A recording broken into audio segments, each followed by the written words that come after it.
Just how lame will the lame duck session be? Washington. One underappreciated component to Barack Obama's successful 2012 re-election was the congressional productivity during lame duck session after Democrats lost control of the U.S. House. Obama and Mitch McConnell cut their deal to extend the Bush tax cuts in return for an extension of the payroll tax cuts. Hello, more stimulus. Congress repealed Don't Ask, Don't Tell, pleasing liberals in the LGBT community, and Obama got his New START treaty with Russia, arguably his biggest foreign policy win during his first term.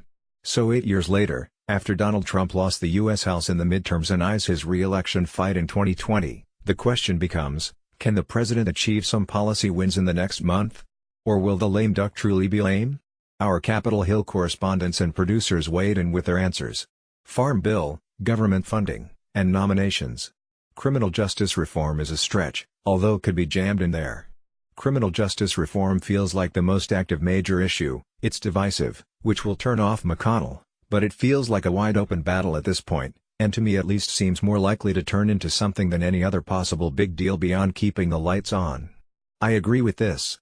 There are some other things they're working on too that could get attached to this stuff. The rules changes on sexual harassment are one thing we've been following particularly closely. Also, Ways and Means Chairman Kevin Brady dropped another tax bill last night. Obviously can't imagine it passes the Senate, but the House seems adamant on getting it through in lame duck. Trump will be unlikely to get his middle-class tax cuts, and he could get rebuked on Saudi Arabia. That Republican members are worried they might squander policy wins during the lame duck. With the Democratic House takeover imminent, Senator Ted Cruz argues that Republicans should simply focus on getting as much done as possible. He's not alone. Republicans are variously arguing that from the border wall to criminal justice reform to trade, the outcomes are about to get a whole lot worse for their party in January if they don't act now. The 2018 political cycle ended Tuesday night in pretty much the same place it began more than a year ago, with Democrats overperforming in special elections in the reddest areas of the country and, more often than not, coming up short. In last night's Senate runoff in Mississippi, appointed by 8 points, 54% to 46%. That's down from Trump's 18-point advantage in the state in 2016 and former Senator Thad Cochran's 22-point win there in 2014. Indeed, SP's 10-point overperformance from the 2016 presidential results is close to the average of Democrats showing in the 8 other major special elections of the 2018 cycle, from GA6 to the Roy Moore vs. Doug Jones Senate race in Alabama.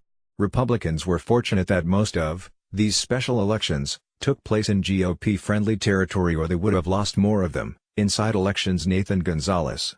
And maybe that's the story of 2018, due to Trump's unpopularity and Democrats' enthusiasm advantage, Dems made substantial gains across the country.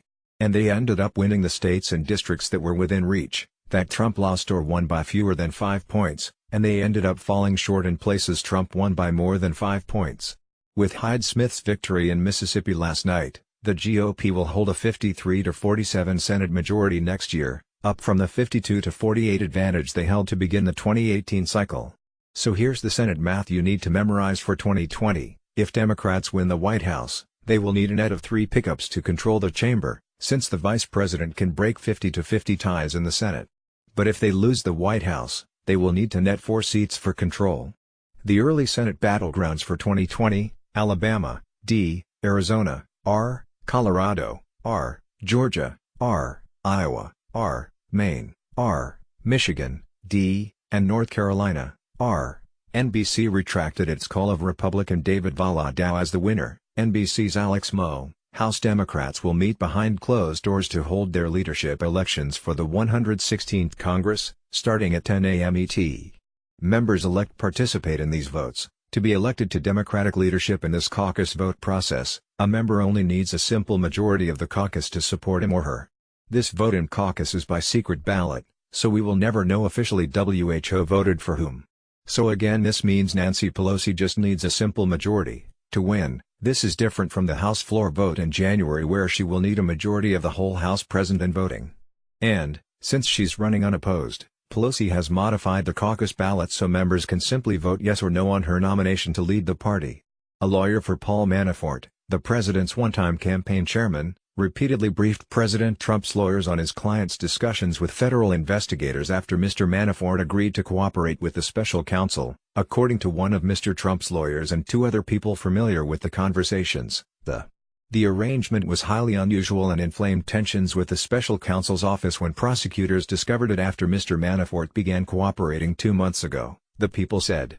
Some legal experts speculated that it was a bid by Mr. Manafort for a presidential pardon even as he worked with the special counsel, Robert S. Mueller III, in hopes of a lighter sentence. The question we have, was Manafort-Trump cooperation a shock to Mueller's team? Or did? Months after he declared that if re-elected in November, he would serve out his full term unless God strikes me dead, Cuomo told WNYC that he still isn't interested in taking on President Trump in 2020. "I'm ruling it out. I ran for governor, I have a full plate, I have many projects, I'm gonna be here doing the job of governor," he said, pointing to his pushes on taxes and on transportation. Chuck Todd is moderator of an NBC News political director. Mark Murray is a senior political editor at NBC News. Carrie Dan is a political editor for NBC News.